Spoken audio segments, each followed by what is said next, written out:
இப்போ நான் உங்களுக்கு 6வது கேள்வியை விளங்கப்படுத்தி காட்ட போகிறேன். சதுர வடிவிலான மரக்கறி தோட்டம் ஒன்றில் ஒரு பக்கத்தின் நீளம் 18 மீட்டர் ஆகும்.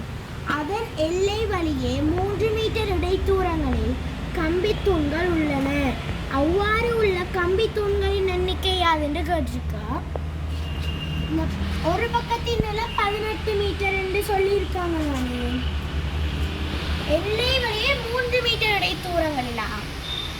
அப்போ நாங்கள் இந்த 18 இந்த 3ஆல் வகுக்கணும். வகுத்தா 6 18.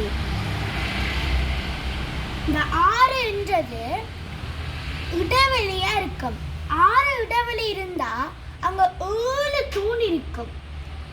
சதுரத்துக்கு 4 பக்கமும் சமந்தானே.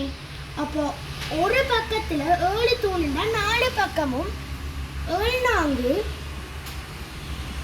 28 தூண்கள் இருக்கும். ஆனா இந்த பொது மூலைகள் இருக்குத்தானே. இந்த பொது மூலைகள் இவ்வளவு நாள் செண்டு தரக்க எண்ணப்பட்டிருக்கும். அப்ப நாங்க 28லேருந்து பொது மூலைகள் 4 கழித்தால் 24. ஆகவே இதற்கு விடை 24 தூண்கள்.